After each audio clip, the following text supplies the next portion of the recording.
Hey everyone, welcome back to the channel. Today we're diving into how to disconnect from social media for 30 days. If you've been feeling overwhelmed by constant notifications, this video is for you. I know I've been there. It started feeling like it was taking more than it was giving. This isn't about demonizing social media, it has its benefits, but it's about reclaiming control and seeing what life feels like with more space. I decided to embark on this 30-day challenge myself. It's one thing to read about it, another to actually hit that delete button.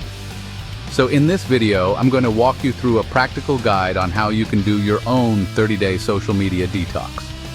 Think of this as a shared journey. Let's get into it. Why even consider taking a break from social media? I noticed how fragmented my attention had become. My hand would instinctively reach for my phone. That little red notification bubble had a magnetic pull. It wasn't just about the time spent scrolling, it was about the quality of my focus. The constant context switching was exhausting. Then there's the mental health aspect. The comparison trap is real. Why isn't my life like that? I felt a low-level anxiety. It's a subtle undercurrent, but it's there. We're constantly bombarded with information. Our brains aren't designed for this relentless stream. I felt like I was always on, always consuming. Alright, so you're convinced that a break could be beneficial. The next crucial step, and one I can't emphasize enough, is setting clear goals for your 30-day detox. Just saying I'm quitting social media for a month sounds good, but without a deeper why and some specific objectives, it's really easy to fall back into old habits when the initial motivation wanes, or when that first wave of FOMO hits. Trust me, it will. So what do you actually want to achieve with this break? This is where you need to get personal and really dig deep. Think about what aspects of your life you feel are being negatively impacted by your current social media use. Is it your productivity, your sleep, your relationships, your overall mood? Your goals should directly address these pain points. For example, instead of a vague goal like feel better, a clearer goal might be I want to improve my sleep quality by not using my phone in bed for 30 days. Or I want to dedicate an extra hour each day to my side hustle by redirecting time previously spent on social media. These are concrete and measurable. I found it incredibly helpful to use the SMART goal framework. Specific, measurable, achievable, relevant, and time-bound. Specific means knowing exactly what you want to accomplish. Once you've got your goals locked in, the next practical step is to let your key people know what you're up to. This might seem like a small thing, maybe even a bit awkward, but informing your friends and family about your 30-day social media detox can make a huge difference to your success and their understanding. Think about it. If you suddenly go silent on platforms where you're usually active, people who care about you might worry, or they might not understand why you're not responding to DMs or tagging them in memes. A little heads up can prevent a lot of confusion. For me, this wasn't about making a grand public announcement on every platform before I signed off, though some people choose to do that. It was more about having direct conversations or sending a quick message to the people I interact with most frequently online, or those whose messages I wouldn't want to miss for an extended period. This includes close friends, family members, and maybe even key colleagues if you use social media for informal work communication. Let them know you're taking a break for a specific period and why, if you feel comfortable sharing. Explaining your reasons, even briefly, can be helpful. You could say something like, "Hey, just wanted to let you know I'm taking a 30-day break from social media starting date to focus on some personal goals and reduce distractions." Chapter 4. The big delete: removing apps and temptations. This is where the rubber meets the road, folks. You've set your goals, you've told your people. Now it's time to actually remove the social media apps from your phone. And yes, I mean actually delete them, not just hide them in a folder on the last page of your app screen. For many of us, myself included, the ease of access is a huge part of the problem. That little icon is just sitting there, one tap away from a potentially hour-long scrolling session. Removing that immediate temptation is a game changer. The physical act of holding down that app icon and hitting delete app can be surprisingly symbolic. It feels decisive. It's a clear signal to yourself that you're committed to this process. I remember when I did it, there was a slight pang of, oh wow, this is real. But it was quickly followed by a sense of liberation.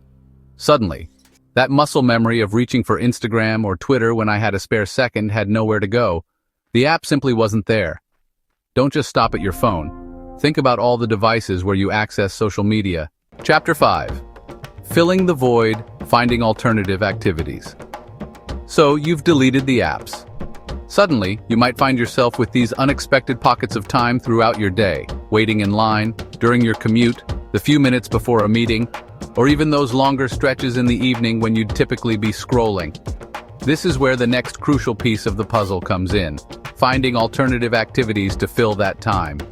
If you don't have a plan for this void, it can feel a bit empty, and the temptation to reinstall those apps can creep back in with a vengeance. This is actually one of the most exciting parts of the detox, because it's an opportunity to rediscover old hobbies or explore new interests. Think about those things you've always said you wanted to do if only you had more time. Well, guess what? You likely just found some. For me, this meant picking up my guitar more often, something that had been gathering dust. It also meant finally tackling that stack of books on my nightstand that seemed to grow taller each month. Make a list of activities you start your detox, or in the very early days. These don't have to be monumental tasks. They can be simple things. Reading a physical book or magazine, listening to a podcast or an audiobook. Chapter 6. Tech to fight tech, using digital detox apps wisely. It might sound a bit counterintuitive to use an app to help you stay off other apps, but hear me out. There are actually some really well-designed digital detox apps and tools that can provide an extra layer of support during your 30-day challenge. These aren't about replacing your willpower, but about supplementing it, especially in those moments when your resolve might be wavering. Think of them as helpful guardrails rather than a magic bullet. I found a couple of these quite useful in the early stages. Some of these apps work by allowing you to block access to specific applications or websites for set periods. For example, you could block all social media apps during your work hours, or for the entire 30-day period if you want to be really strict. Some even have features where once you start a blocking session, it's very difficult or even impossible to disable it until the timer runs out. Fear of missing important messages during a social media detox is common. Set strict times and methods for checking only essential messages. Define what essential means to you. Is it work-related or a family emergency? Avoid non-essential notifications. Schedule brief, specific times to check messages. Rediscovering offline hobbies is a profound benefit of a social media detox. Engaging your senses and mind in ways digital interactions can't. Think back to what you loved before smartphones. Drawing, painting, crafting, sports, or being outdoors. This detox is the perfect excuse to dust off old passions, or explore new offline activities, like cooking, pottery, book clubs, or nature walks. Throughout your 30-day social media detox, it's incredibly valuable to regularly check in with yourself and reflect on your progress, your challenges, and how you're feeling. This isn't just about white-knuckling it to the finish line, it's about learning from the experience. What are you noticing about your thoughts, your mood, your energy levels? This self-reflection is what turns a simple break into a transformative experience. I found journaling to be a fantastic tool for this. Try to set aside a few minutes each day, or at least every few days, to jot down some notes. What was easy today? What was difficult? Did you experience any cravings to check social media? If so, what triggered them? What did you do instead? Noticing these patterns is the first step to understanding your relationship with these platforms on a deeper level. You might be surprised by what you uncover about your own habits and emotional triggers. Pay attention to the positive changes, no matter how small. Are you sleeping better? Do you feel more focused at work or during conversations?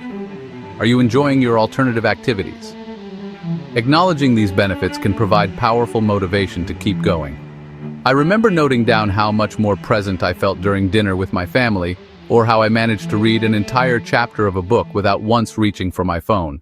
You've made it through your 30-day social media detox. Congratulations. Now plan your re-entry mindfully. Reflect on your experience. What did you learn about yourself?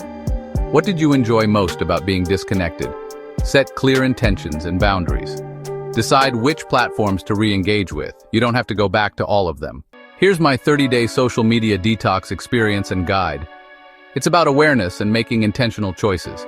I reclaimed time, improved focus, and felt more present. My social media use was mostly habitual. Replacing it with nourishing activities felt better. Disconnecting offers insights into your relationship with technology and yourself. Redefine connection and cultivate habits that support well-being. Design a digital life that serves you. It's an ongoing experiment. Adjust as you go. Thanks for watching. Like, comment, and subscribe. Share your detox experiences in the comments. Sharing helps us navigate the digital world mindfully. See you in the next video.